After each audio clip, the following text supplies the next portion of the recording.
Hello and welcome everyone to today's virtual safety town hall. I'd like to first take a moment to make sure that everyone is safe and aware of your surroundings. We know that everyone continues to be focused on staying safe from COVID-19, and we appreciate you taking the time to join us today. We hope the following information is helpful in understanding how PG&E is working to reduce wildfire risk. Even in the midst of the constraints imposed by the COVID-19 pandemic, we're still doing everything we had planned to address the threat of catastrophic wildfires. Thank you for joining us virtually today to hear about what we're doing in your community. A few housekeeping notes about how we're going to use the web features today. If you'd like to ask a question or provide any feedback for our team, please see the speech bubble icon at the top of your screen. Then you'll want to click Ask a Question and type in your question. We're going to give a brief presentation in just a few moments, and then we'll take your questions. The webcast is scheduled until 1:30 p.m. and we'll do our best to answer all of the questions that we receive. And if for some reason we're not able to get to your question today, or if you're calling in through a phone, you can email your questions directly to our dedicated email address for this program, wildfiresafety@pge.com, and we'll respond promptly. Please note that we will be recording today's presentation and the slides will be posted on our website. If you're interested in sharing this information, this presentation along with previous presentations can all be found on our website at pge.com/fire safety webinars. Okay, I want to introduce you to the team that I have with me today. My name is Laura Wetmore and I'm with PG&E's local customer experience team. I'm going to be facilitating today's virtual safety town hall from my home here in Livermore.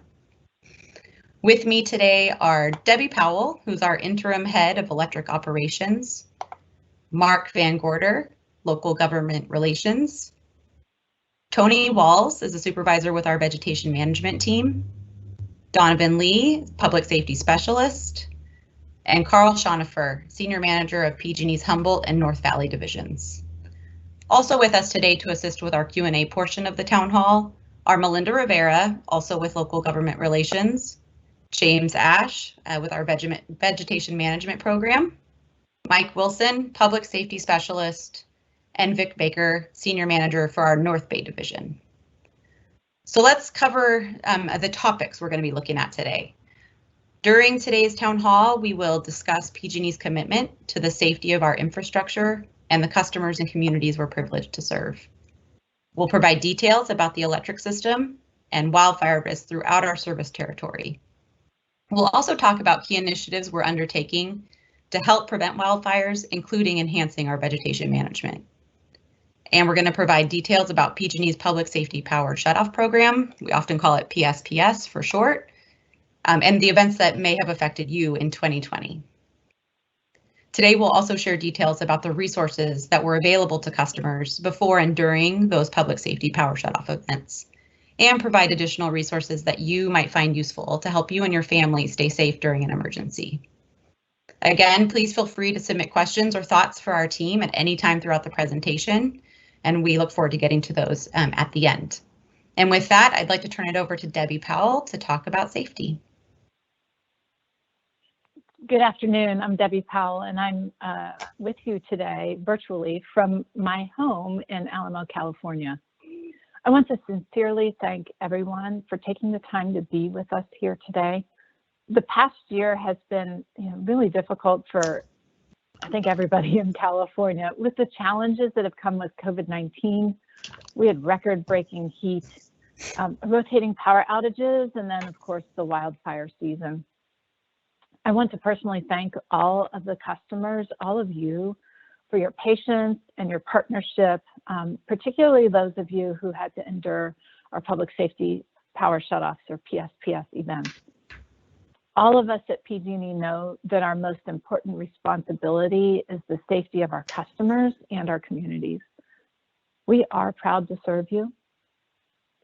With the environment that we are in, we know the safety of our electric system is more important than ever. In the past, I don't think we've met your expectations. We have a lot of work ahead of us to regain the trust of you, our customers. Today, we'll provide details about the safety work we have done and will continue to do to prevent major wildfires and to keep our customers and communities safe. I want you to know from all of us at PG&E that we're in this together and we want to help you stay safe. We also want to hear from you, so please feel free to submit your questions and comments at any time during the presentation, and I will hand the presentation over to Mark Van Gorder. Thank you, and good afternoon. My name is Mark Van Gorder, and I'm PG&E's local government relations representative. I'm joining you from my home today, my home office here in Napa. Also listening in with us on the call today is the local government relations representative, Melinda Rivera, who I know many of you know. So this afternoon, I'll be providing a brief overview of PG&E's Community Wildfire Safety Program and the wildfire risk across our service area. We know the magnitude of the challenges that we face. Over the past decade, high temperatures, extreme dryness, and record high winds have increased fire risks across the areas that we serve in northern and central California. So, as you can see on this slide, nearly 1/3 of the electric lines that provide our customers with power are now in high fire threat areas. And that map that we're looking at here is designated by the California Public Utilities Commission, or as you know it, the CPUC. Excuse me. If you look down here where the arrow is to view this map and the high fire threat areas in your community, you can visit cpuc.ca.gov/fire threat maps. And they have some great maps that you can print. There's also a really helpful interactive map on that link as well. So next, I'll provide more information about our Community Wildfire Safety Program. Our teams are working every day to continue to improve the safety of our electric system and further reduce wildfire risks. We all rely on electricity every day. We're all using it right now for this meeting. And PG&E will continue working with you, our customers, on solutions that can prevent major wildfires and keep our communities safe, keep you, our customers, safe. To help keep customers and communities safe, we have taken and we will continue to take steps to reduce wildfire risks. We are meeting and exceeding state vegetation safety standards, hardening the electric system, testing and using new technologies, and improving our public safety power shutoff program to reduce the number of customers affected and the amount of time those customers will be without power. We want to reduce both. We prepared details of the wildfire safety work that we've completed in local areas, which I'll go over here in this next slide. So we're taking immediate and comprehensive actions to upgrade our infrastructure, monitor fire threats in real time, and establish new wildfire safety measures throughout our service territory. So on this slide, you can see details about the progress being made toward wildfire safety. We're using better weather monitoring technology and installing new weather stations that more precisely forecast the weather that could lead to public safety power shutoffs. So during these public safety power shutoffs, or you also hear them as PSPS events, we open community resource centers. You may have heard them referred to as CRCs. Those are to support customers without power. To keep our customers and communities safe, all resource centers reflect appropriate COVID-19 health considerations, and state and county guidelines are being met there. We're strengthening the electric system with stronger poles, covered power lines, and targeted undergrounding to further reduce wildfire risks and better withstand severe weather. We're installing devices that limit the size of outages so fewer communities are without power.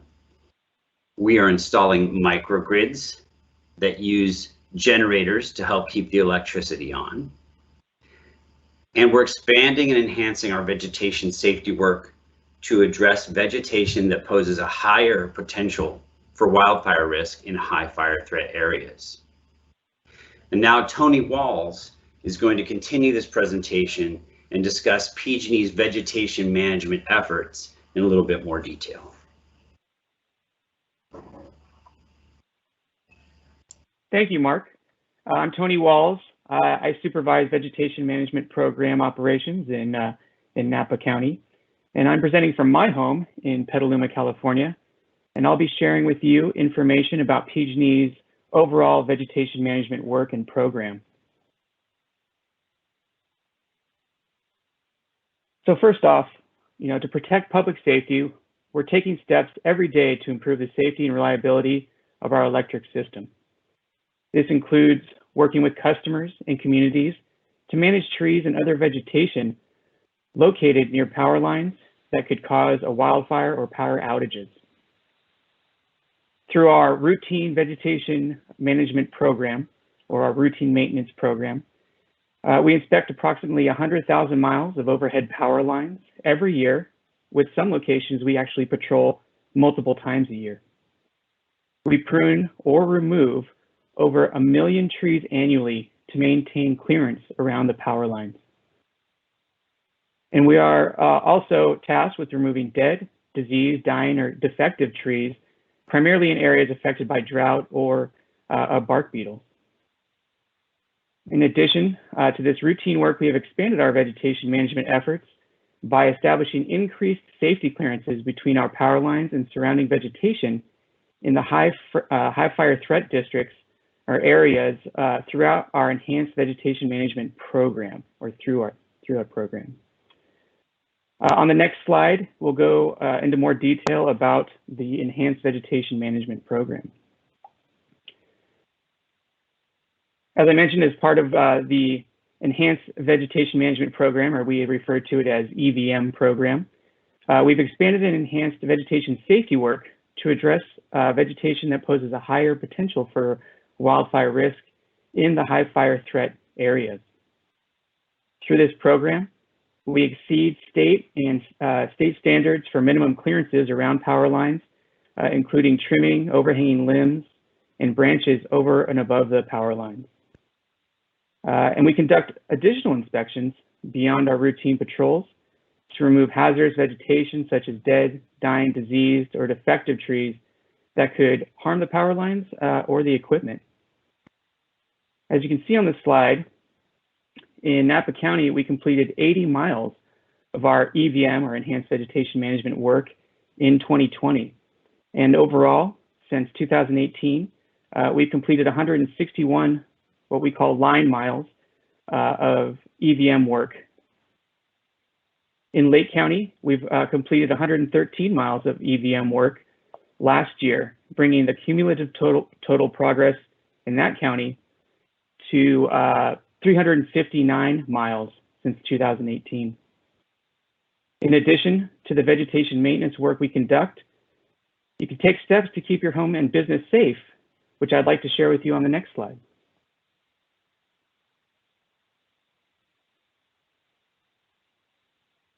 So, depending on where you live, creating defensible space can be essential to your safety and the safety of your home and property. Defensible space is the buffer that you create between the building on your property, or buildings, any structures on your property, and the grass, trees, shrubs, or any other wildland area or vegetation surrounding it. This space is needed to slow or stop the spread of wildfire, and it helps protect your home from catching fire, either from direct flame contact or radiant heat. Defensible space is also important to protect the firefighters defending your home if necessary. So here's on the slide, you can see some basic tips on how to create defensible space around your home. And you can also find more tips for creating defensible space either at PG&E's Safety Action Center, which is safetyactioncenter.pge.com, or CAL FIRE's website, readyforwildfire.org. PG&E also promotes fuel reduction projects throughout its service territory by providing grant funding to local fire safe councils. I will now turn the presentation over to Donovan Lee to talk about PG&E's Public Safety Power Shutoff Program. Thank you. Hello, my name is Donovan Lee. I'm the Public Safety Specialist for Lake County. Listening in and available for Q&A later is my counterpart, Mike Wilson, the Public Safety Specialist for Napa County. Today, I'm going to provide an overview of PG&E's Public Safety Power Shutoff Program and the events that affected residents in Napa and Lake counties in 2020. So, what is a public safety power shutoff? If you're listening in on this call, there's a good chance you have an idea or understanding of what that might be, but I'm going to provide an overview and hopefully a little bit more detail as to how it comes into play and how we organize around these events. So the power safety, public safety power shutoff, PSPS, as you heard it earlier referred to as, is a last resort when the weather forecast is so severe that people's safety, lives, businesses and or other may be in danger of significant wildfires. So the most in a PSPS event, the most likely electrical lines to be shut off for safety will be those that pass through the high fire threat areas. This includes both distribution and transmission lines. And so there's a little caption on this illustration here that says what I just said, but tier 2 and tier 3, and what they're referring to are areas with significant fire history, fuels, topography that are a recipe for significant fire potential. At a high level, I'm going to go ahead and just run through how the electricity flows through the grid. The electricity flows from generation source over several miles through transmission lines, which then come into a substation where they step down the voltage, and then it leaves a substation and goes out through miles and miles of distribution lines where it is received by customers, residential and commercial. And additionally, on this slide here, that I would like to point out with electricity flowing over several miles of transmission and also several miles of distribution, and passing in and out of the different tiered high fire threat areas, it provides a lot of opportunity for those areas to be affected by wind or these significant weather events. So there's a chance that that you may lose power from something that's occurring several miles away. There's also a chance that you may lose power, but your neighbor may have power. Based on how the electricity flows to that exact area and how the grid is set up. So moving to the next slide, I'd like to talk about public safety power shutoff events in 2019 versus those in 2020. So while we know we still have more work to do in 2020, we significantly reduced the impact of PSPS events on customers and communities. So here on the first comparison, customers impacted, you see we had over 2 million customers impacted in 2019, and we reduced that to 653,000 last year.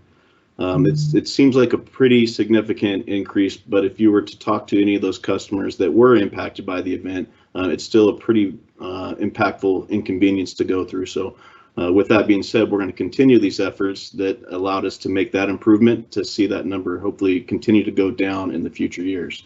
The counties in scope, you don't see a significant change there. That may be because the wind events and these weather events are continuous over the same areas. You do see a decrease in the total average outage duration, and then also average time to restore power. Significant decreases in both of those.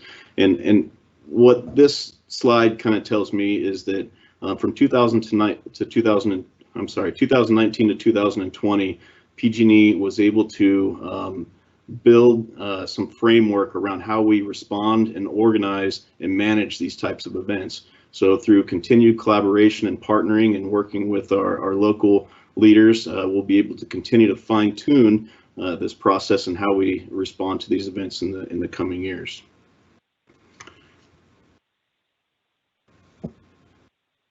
So I will now provide details on how Napa County was affected by power safety or public safety power shutoff events last year. So here on this slide, the image to the left, you'll see the 4 different date ranges for the 4 different events that Napa County was affected. You'll see the date range corresponds with the little the map on where those areas were in scope during those events. So the first 4 events, or the 4 events that Napa County was affected by, you see the customer impacts ranging from 2,000 to the largest event, nearly 8,500, and then the CRCs below corresponding to those events. You'll see the CRC visitors and the customer count for those and how often they were utilized, as well as the peak wind gusts below that slide, below that line. Winds ranged from anywhere from 50 to 82 miles per hour, which is rather significant. The next bar is the damage and hazards, and what that means is that's really the kind of a driving factor behind why we posture ourselves in these PSPS events, because what those counts are is different debris and or infrastructure that PG&E has that was damaged or broken through the event that could potentially cause a catastrophic wildfire. And considering the conditions on the ground and the significant winds that are associated with these events, it really is a recipe for a catastrophic fire.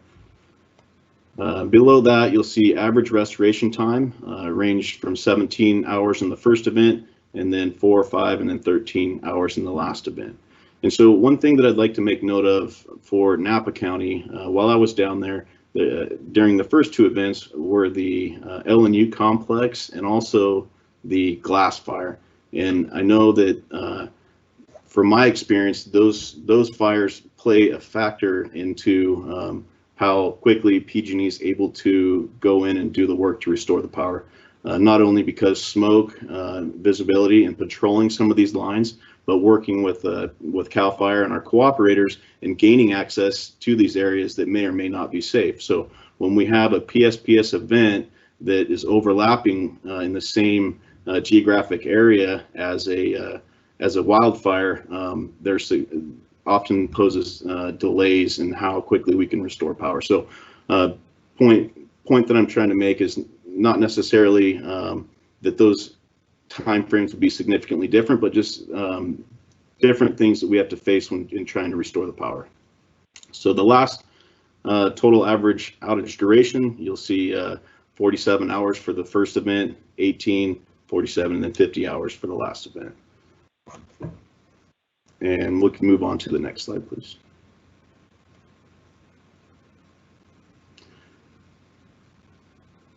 So here for Lake County, where I spent much of my time this year, we again turned off power 4 different times, affecting customers, and they were the same 4 events that that Napa County had to be affected by as well.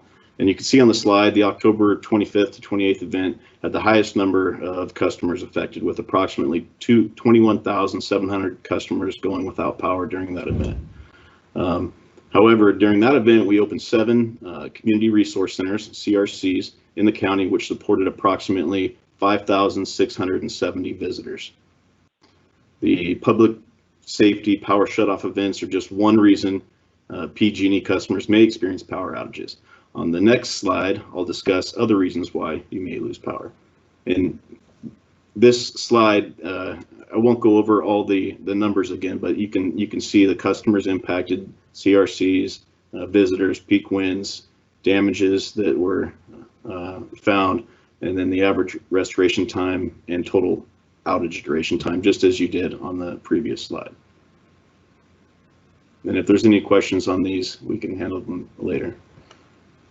Okay, so other types of outages that PG&E customers may experience for different reasons are the first one, rotating outages, and that's the state grid operator, California Independent System Operator, that determines that, and you'll be notified. You'll see below phone calls, emails, text, social media, news releases, tribal government outreach, and then Cal ISO makes that decision. So on this, I'm sorry, I'm going to go back here just a little bit. You'll see, including on this slide, you'll see why the power is shut off, how many customers will be informed of the outage, and who makes the decision to turn off the power. So moving to the next column there is the emergency repairs, and the next column, planned maintenance, active wildfires, and public safety power shutoffs. And so if you look at the rows below it, you can see why the power is shut off, as well as how you will be informed, and at the bottom, who makes the decision.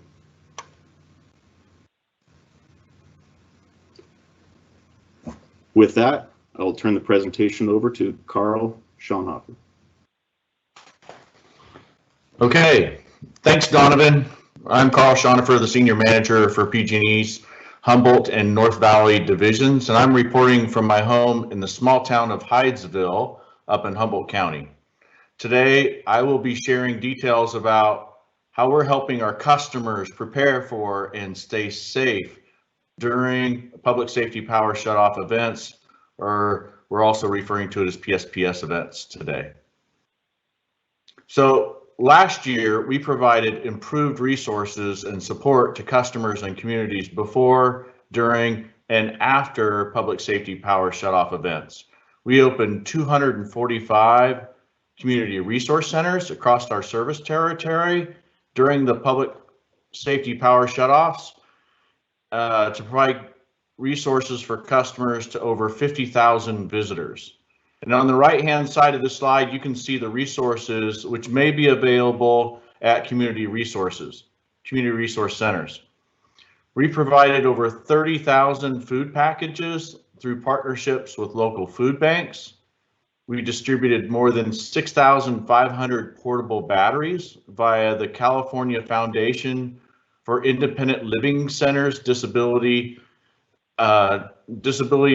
Disaster Access and Resources programs and PG&E's Portable Battery Backup program.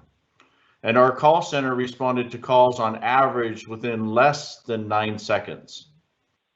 I'll now talk about how PG&E is working with organizations to help support customers before, during, and after PSPS events.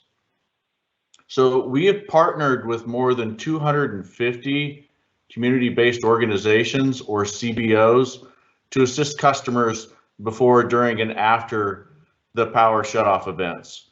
We also provide emergency information in multiple languages, including indigenous languages, as well as expanding the availability of materials in American Sign Language.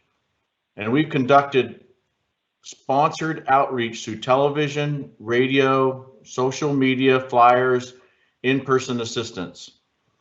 As part of our efforts, we're collaborating with the California Foundation for Independent Living Centers, CFILCs, through a grant program to support the access and functional needs community. This support for customers with medical and independent living needs includes enabling qualified customers who use electrical medical devices to access backup portable batteries, provide emergency preparedness outreach and education, the promotion of our medical baseline program, accessible transportation resources, and coordination of hotel stays and associated food stipends. More information can be found at cfilc.org or disabilitydisasteraccess.org. So on the next slide, we'll share the community-based organizations we've partnered with in our community. So through our partnership with local community-based organizations, we're able to provide additional resources for customers, including food replacement packages and assistance to those with medical needs during the PSPS events last year. On this slide, you can see the community-based organizations we partnered with in both Napa and Lake counties in 2020. At PG&E, we want all of our customers and the communities we serve to remain safe during outages and emergencies, and we have numerous resources available to help you plan and prepare. For more information about our community wildfire safety program and our wildfire safety efforts, please visit pgne.com/wildfire safety. We've also made additional wildfire preparedness tools available online, including our weather and our PSPS forecasting webpage, a backup power webpage, PG&E's Safe Action Center, and our medical baseline program. And due to COVID-19 shelter-at-home guidelines and changing medical practitioner priorities, we improved access to the medical baseline program to allow customers to self-certify their eligibility to enroll. We eliminated the requirement that customers needed a signature from a qualified medical practitioner to apply. Customers should note a signature might be requested to remain in the program beyond 1 year. To make sure customers receive notifications regarding potential safety outages, we're encouraging them to update the contact information PG&E has on file. That's really important. And if you're not a PG&E account holder, or you have a friend or a relative that you want to keep close tabs on, they may be particularly vulnerable, you can still receive public safety power shutoff notifications for specific addresses by signing up for the PSPS address alerts. You can sign up online at pgne.com/addressalerts.com. So at this time, I'll hand the presentation back to Laura.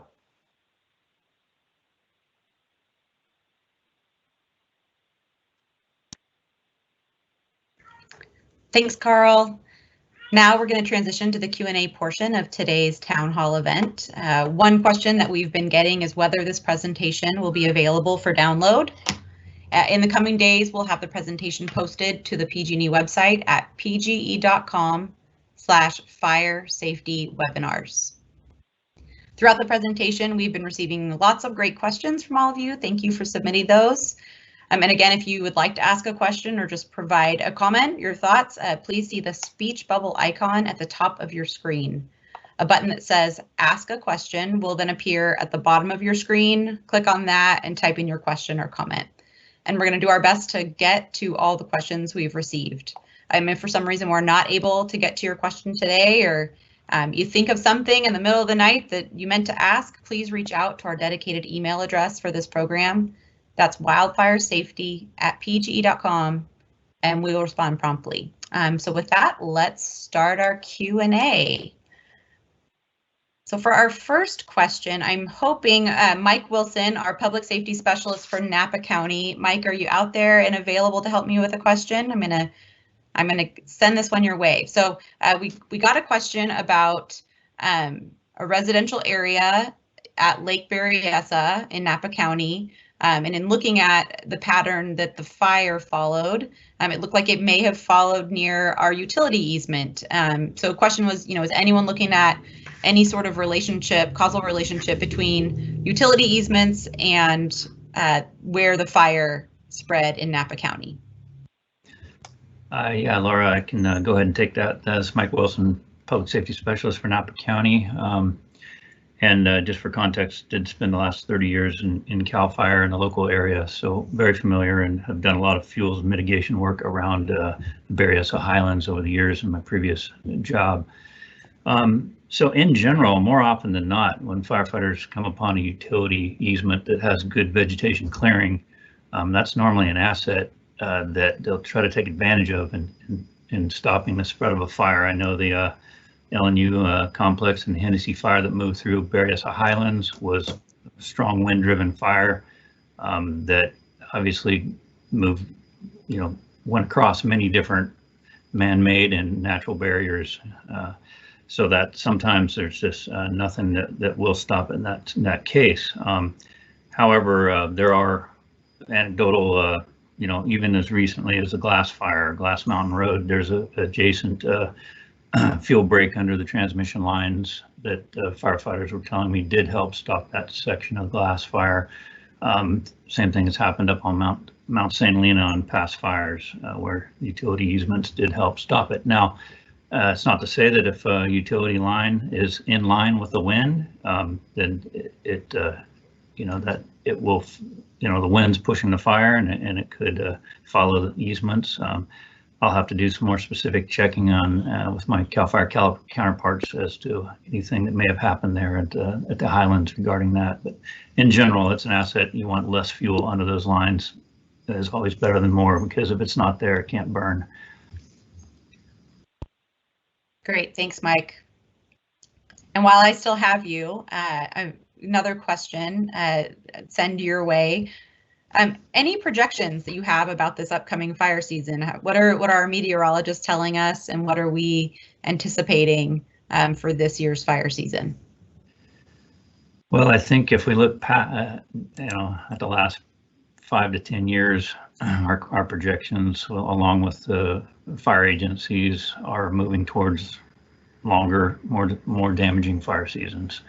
I think we just all need to understand that seems to be the trend. I mean, for us locally here, fire has moved from basically Lake County to Santa Rosa, or Napa to, Calistoga to Santa Rosa twice in the last 3 years.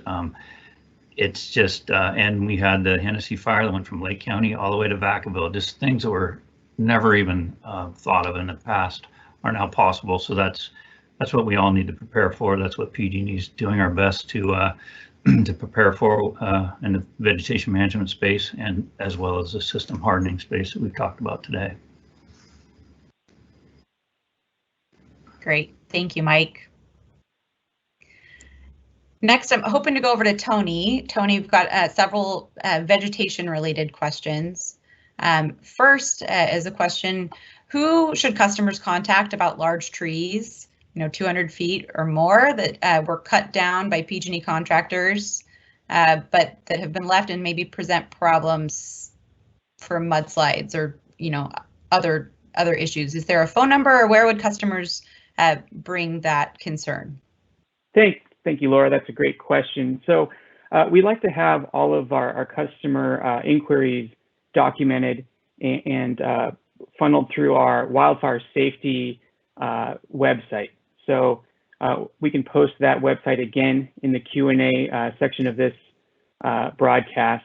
And that way it's tracked and you get a timely response, as opposed to an email or a voicemail that you may leave.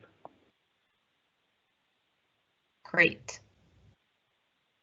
Thank you. And then Tony, keeping you on the line, during your presentation, you talked about all of the vegetation management work that we're doing.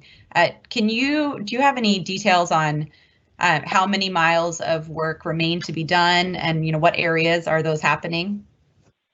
I don't have the specific details for EVM or routine maintenance, but we have multiple components of our vegetation program, as I had previously stated. So our routine maintenance program inspects every inch of overhead power lines on an annual basis throughout our service territory, including Napa and Lake counties. So that's an ongoing maintenance program. As far as enhanced vegetation management, we are performing that scope of work throughout Napa County in the high fire threat areas currently. So we've performed some line clearance in the Angwin area, up in the Calistoga area, on both sides of St. Helena on the valley. And we will continue to expand that work until we reach our goal of completing all of the EVM work in Napa County. Thanks, Tony. Debbie, next, I'd like to come to you with a couple questions. The first one is really a common question we get. Why aren't we just putting all of our lines underground instead of having to to trim our trees? Well, that's a great question, and it's one that we debate a lot. Undergrounding the lines, a couple of challenges with them. The geography can be challenging, like if there's a lot of rock or other materials in the land, that makes it really tough to underground the lines. The number of people who are served in that area is a consideration, as well as like the height of the trees. And we call them strike potential trees. So if the tree has the ability to fall into a line, we consider that strike potential, and just how many of those strike potential trees are there. Just some of the considerations that we put into whether or not we would underground a section of power lines for our customers. The other thing is the permitting process can be significant, especially when those lines cross multiple customers' properties. So there's a lot of consideration, but we are looking at, our bias is to look for areas where that it makes really good sense to underground our lines for our customers. Thanks, Debbie. One more for you while we have you. So, PG&E, we have cut a lot of trees post-fire, not all of which have been cleared because they're too big, So this customer is asking, is it unreasonable, or saying it's unreasonable to ask landowners to clear these trees? What is PG&E's approach to dealing with this issue? So we've heard a lot from our counties and communities about the practice of leaving the trees. Just to frame it up, when we think about tree limbs and debris smaller than 4 inches, we typically chip that up and leave it on site, and anything larger than that 4 inches, we leave as is. We view those trees as, the customer's property, to dispose of. We do recognize with all of the events that we've experienced, there's probably a larger conversation that needs to be had and are working. We think, California OES needs to be at the table, the counties need to be at the table, to figure out what's the best way to handle this for our customers and for, the members of the communities that we serve. We know that it's not optimal right now and are working to pull together the right folks to have that conversation. I hope that helps. It does. Thank you.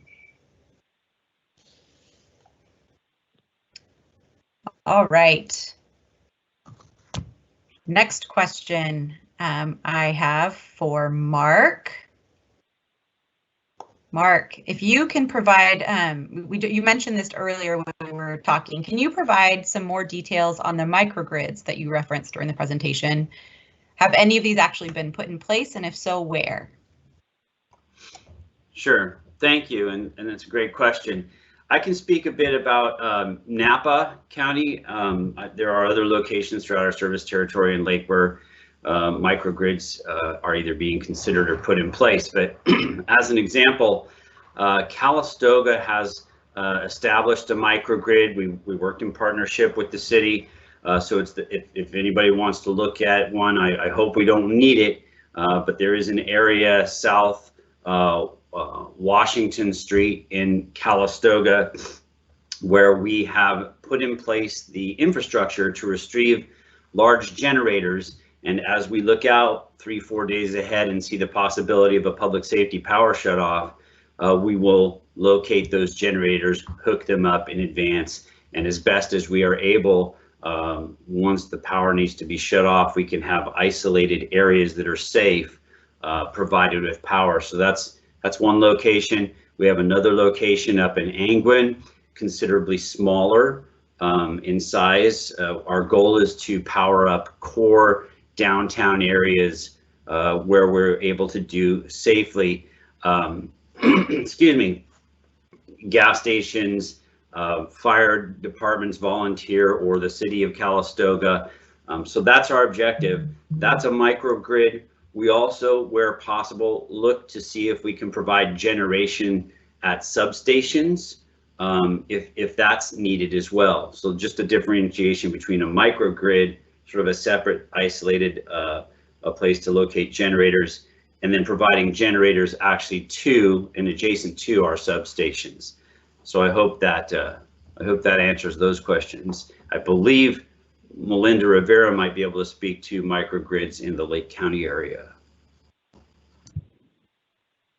Hi, thank you so much, Mark. This is Melinda Rivera. I am local government relations for Lake County on behalf of PG&E. And yes, we do have a few microgrids located in Lake County, in addition to those you have identified in Napa County. We have completed a Clear Lake North temporary microgrid. This is located at the PG&E Customer Service Office on Olympic Drive in Clear Lake. And this will serve the police station, fire station, the pharmacy, gas stations, other businesses there, kind of around Old Highway 53 and west of Highway 53. In addition, we also have completed work on a temporary microgrid called Clear Lake South. This is located in the Lake County campus of Woodland College off of the Dam Road extension. And this microgrid will keep the Adventist Health Hospital, the Lake County Superior Court, and the Lake County campus of Woodland Community College into the Walmart and other businesses. That area will be energized if the weather permits during future PSPS events. So that's the Clear Lake South. And then in addition to that, to those microgrids, PG&E is also completing work on a temporary microgrid in Middletown. This will keep kind of like the central commercial core of Middletown energized if weather conditions allow. And then we are also continuing to work on the temporary microgrid in Lucerne. That's located on East Highway 20 in Lucerne. And this will keep some commercial customers energized, as well as some county facilities energized if weather conditions allow during future PSPS events. Thanks, Melinda. All right, I'm going to bring back Tony for a question specific to Angwin. Tony, the question is, will PG&E continue working on line maintenance in the areas of Angwin? During the most recent event a few weeks ago, the big wind event that we had, there was a vegetation fire on Lloyd Lane, and the cause was a broken tree branch that fell on a power line.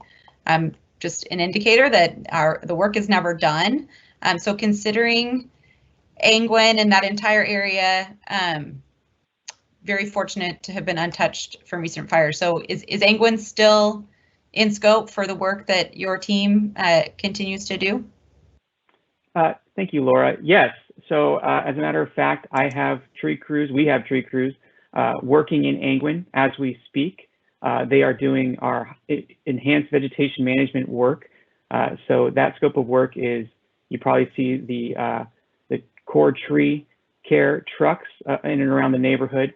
So we also will be doing our annual inspections of all of the power lines in Angwin in very soon, as a matter of fact. So yes, there is more work to be done, and we are actively completing that work. Thank you. And while I have you, Tony, do we have any insight on when we're going to be able to remove the remaining trees that were previously tagged on residential properties for removal but have not yet been removed? That's another great question. So eventually trees that are tagged are going to be mitigated in some form or fashion, whether it be through our enhanced vegetation management program or our routine maintenance program. I don't know specifics of maybe the region, but everything is scheduled, certainly in EVM, within the next 7 to 8 years to complete all of our overhead mileage in the system. And anything that isn't picked up on EVM that's a compliance issue or a public safety issue may be addressed through our routine maintenance program. Thank you.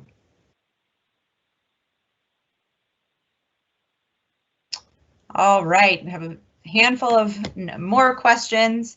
I'm gonna turn it over now. Mike Wilson, a question that we've gotten, really just sort of maybe an overview, and maybe we may even take this to Debbie as well, but any initiatives that you're aware of that that PG&E is looking at to, for a longer term view at these seasonal fires in the more rural areas? Like, have we talked about eliminating any lines or looking at any sort of assistance for a more extensive solar program? Any discussion about how to look at seasonal fires in the rural area and reduce wildfire risk in those areas? Yeah, Laura, this is Mike Wilson. I can speak to the local efforts we've undergone in that space. One example would be just recently working with CAL FIRE up on Mount St. Helena.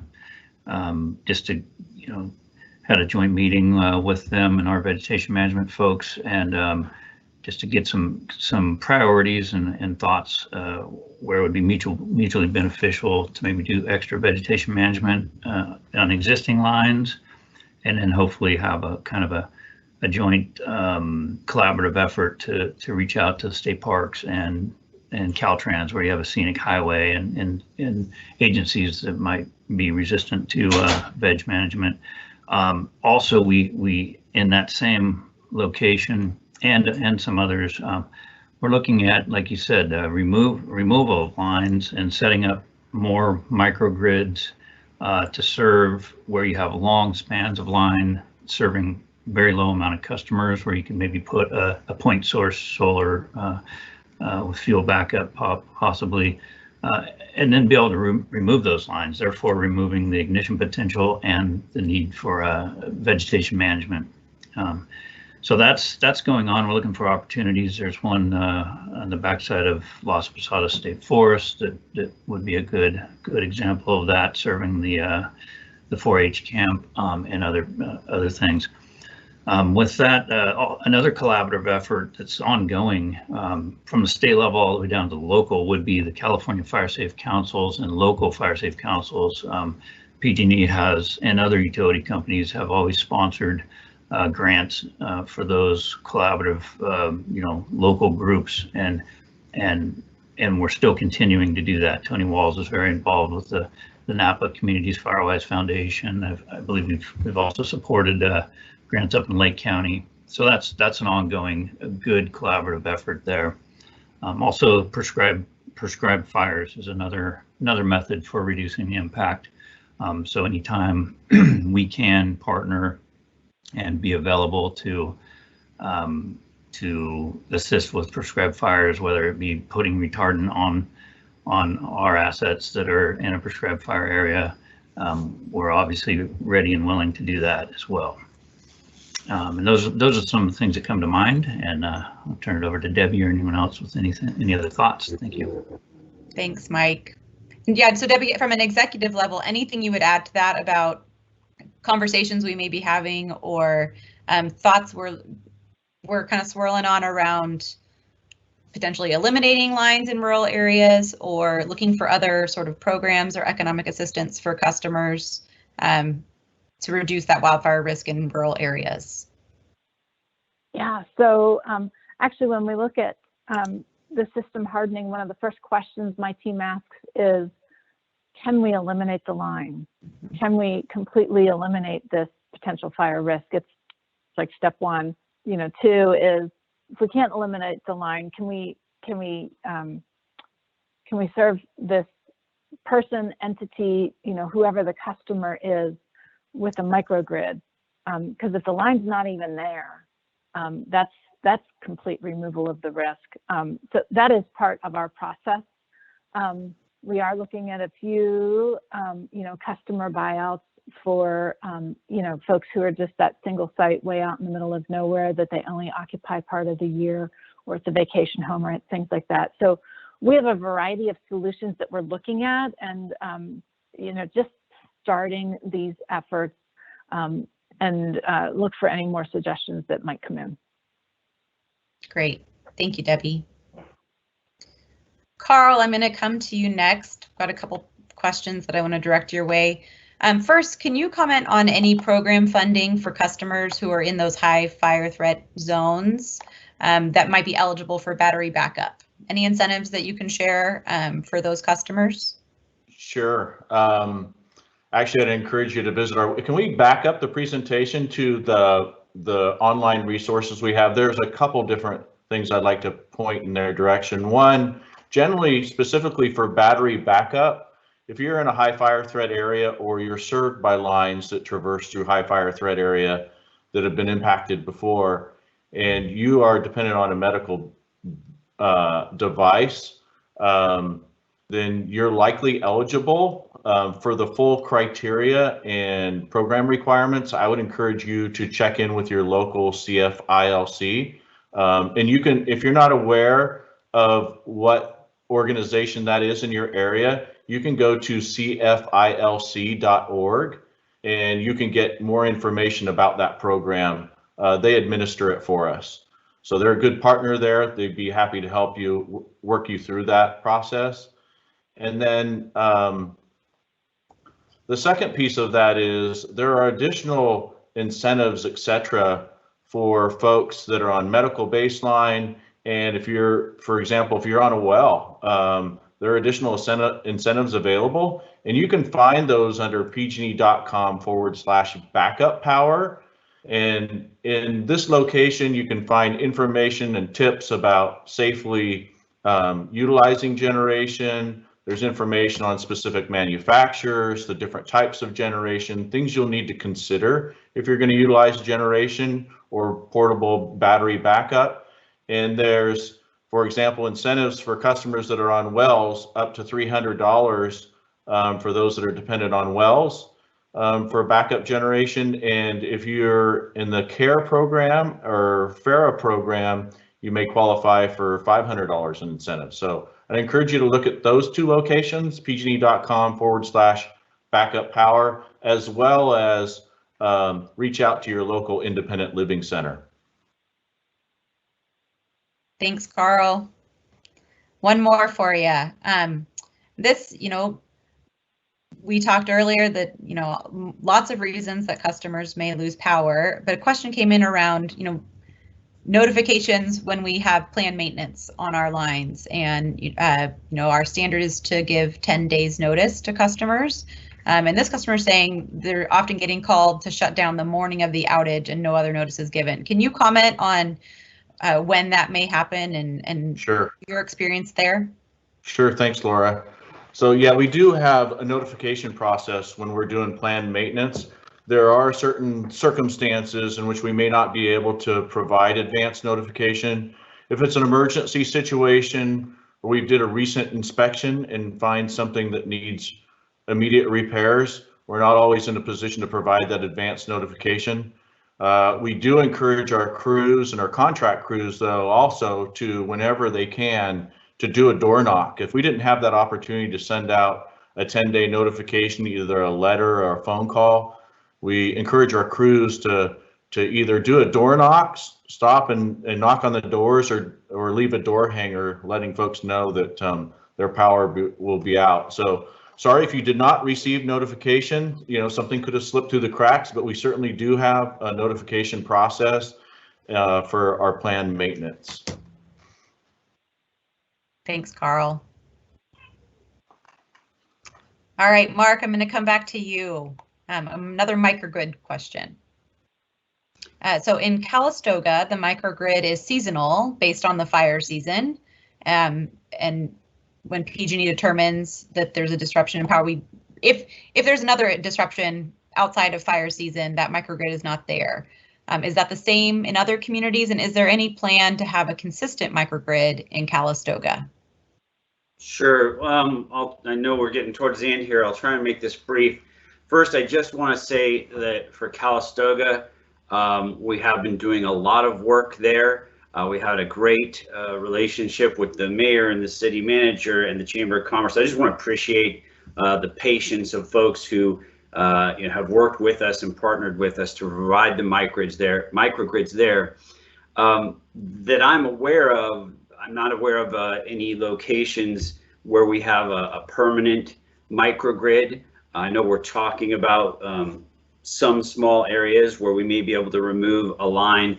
In Calistoga, I'm not aware of a plan to do that. It is more or less planned to be seasonal. We hope at some point not to have the microgrid, the generators at the location at the end of Washington Street. So that's the answer for now, is that it really is intended to be, for fire season and to bring the generators in as needed. Thanks. Thanks so much, Mark. All right, I want to come back to Donovan. Donovan, I have a question here about where customers can go to get information about any of the equipment upgrades that we've made, or where we're doing our work in general. Is there a place that customers can go to learn more about our wildfire safety work? From the customer side, I'm not sure. I know that they push out, and Carl and Melinda, my counterparts, may be able to answer that in terms of what we send out to the general public. But I send quarterly updates and interact weekly with County OES, Lake County OES. So I know that they're getting every update that I get as soon as it comes out and it's available. And then also we give that stuff quarterly. And usually I'm working with them on a continual basis, identifying the areas that need these upgrades and to address those items of concern. But as far as a public-facing site that provides that information, I'm going to have to see if Melinda and or Carl can give that address or that location if it exists. So this is Carl. I'm happy to take that one on. So we don't have a public site where we forecast and show all the work that we're doing in advance. We do, however, have outreach specialists. So when we have high impact work, when we're doing system hardening work, etc., enhanced vegetation management, so more extensive tree work, then we do have outreach specialists that will communicate with customers that are being impacted by that work. But we do not have a live link to our project scheduling.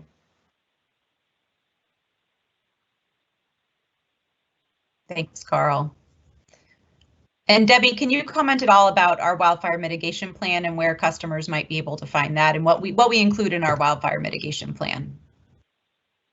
Sure. So our wildfire mitigation plan, we just filed it about a week and a half ago. It's on the CPUC's website. We also have it posted on our internal PG&E website. What the wildfire mitigation plan is, it was originally a 3-year plan for 2020, 21, 20, and 22. So this year is an update. So our 21 plan is an update to the original 23-year plan. It's a 2-year plan, and what it talks about in there is the veg management work that we're going to do, the system hardening work we're going to do, some equipment replacements that we're doing. Talks about our risk modeling, our weather modeling, improvements to PSPS. It's a large document, so you're going to have a lot of time if you want to go read it, but there is an index of topics, and so that can at least guide you to the right portion of it. I think it's about 700 some pages. So it's some heavy reading, but completely public document and available for anybody to look into.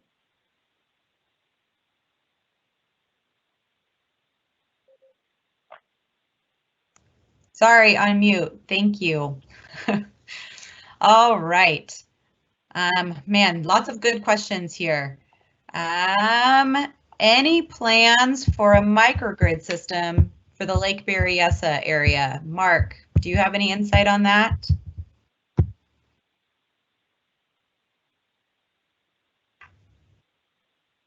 Uh-oh, did everyone lose audio? Can you hear me? No, I can hear you, Laura. Okay, good. I'm like, there's no response. Okay. Melinda, do you have any insight on a microgrid for Lake Berryessa, or I would even say Mike or Vic? Anybody know about discussions for a microgrid in that area?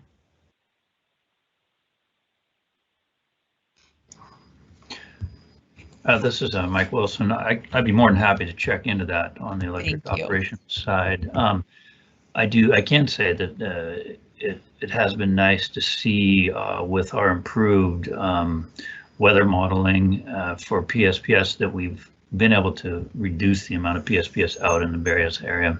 However, the larger impact events that do affect the transmission level outages have affected the various area. But yeah, I will be happy to follow up on that and get back to whoever. I'll get back to you, Laura, on that. Great. Yeah, and I'm sorry. I think Mark is trying to respond. He lost audio, so we will get that information and get it back. I also want to remind everyone, if you've got questions that we don't get to today or something comes up that we didn't, that you think of later, you can always email us at wildfiresafety@pge.com. All right. Oh, and we got one more question. Where's the document for the 3-year plan? That wildfire mitigation plan is posted at pge.com. If you go to our wildfire safety page, it's linked right there. Like Debbie said, it's a really massive document. But lots of good nuggets in there showing the plan for the various components of our wildfire safety program. All right, just a couple more questions. All right, I think, Matt, I see you have a question here about some local customers as infrastructure has been repaired, that we've been seeing voltage drops and legs of power dropping out, and how is that being addressed? I am not familiar with that issue. I think we may need to follow up on that. I don't know. I know Mark's lost audio, and I checked with Vic. I don't think Vic has insight on that. Before I transfer off that question, anyone want to pipe in on this issue if you're familiar with this issue of voltage drops where we've been making improvements to our infrastructure? So Laura, this is Vic. I don't have the information, but I'm more than happy to look it up and make sure we provide Dale with the information, my information, so I can get back to him. Thanks, Vic. And Laura, this is Mark. My audio is back now. Oh, welcome back, Mark. Yeah, I don't know what happened there. Just, but so I think both. I'm seeing a comment from Dale and from Matt, and I think Vic and I will look into both of those questions. And if we can reach out to you both through the Calistoga Chamber or perhaps the city manager, but we'll connect.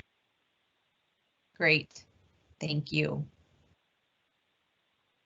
All right, Tony, I do want to come back to you with another question we've received about vegetation management concerns. Where in, you know what? Yes, Lake County. Oh, I'm going to bring up James. We haven't talked to James.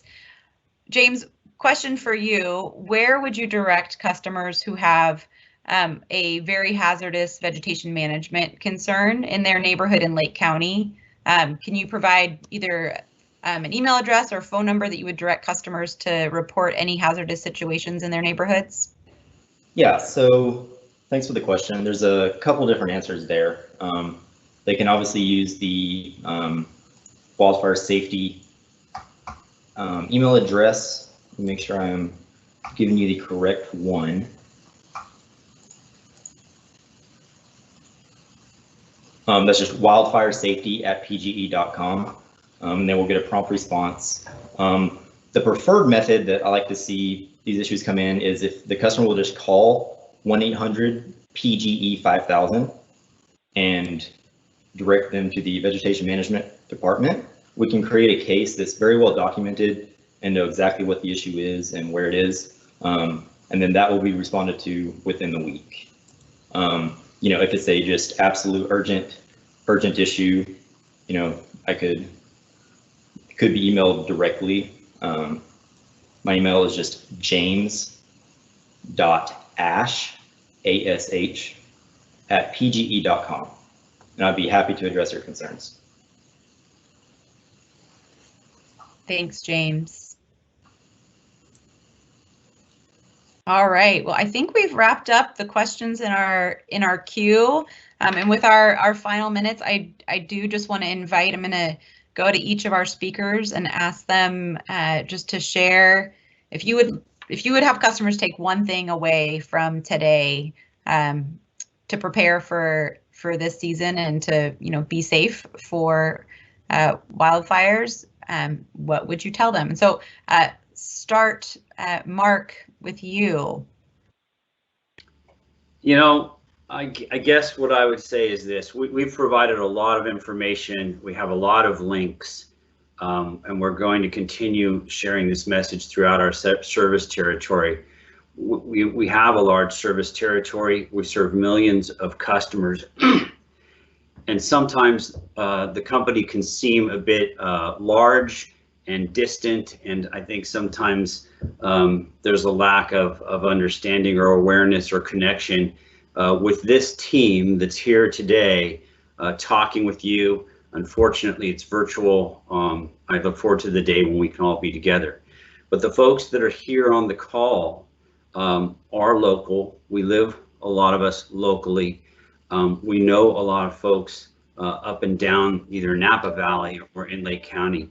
And we are constantly working as this team together, but also with the hundreds of people, the crews and the people working both on gas and electric to make things safer every single day. And there's a lot of great questions. We appreciate your patience. We appreciate your partnership, and we're going to continue working to make things better. And as these challenges come up, a lot of the questions that came up today, we just want to keep working with you.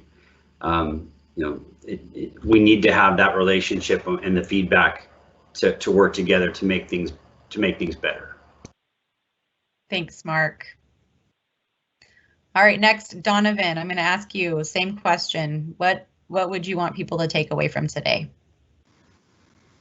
Well, I didn't mention earlier, but I've been with the company since June 2020, and prior to that, I spent 22 years in the fire service. I left as the deputy fire chief for the Mendocino National Forest, and from my previous career to this career, I see a lot of correlations between how the company organizes, responds, and manages events. And to me, it's very similar to how we managed incidents and wildfire and other disasters.